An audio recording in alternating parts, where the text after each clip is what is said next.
Qiyomat yaqin birodarlar.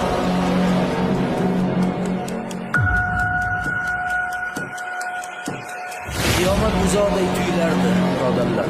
Lekin mana shu oxirgi oyda qiyomat yaqinday ko'rinib qoldi mening nazarimga.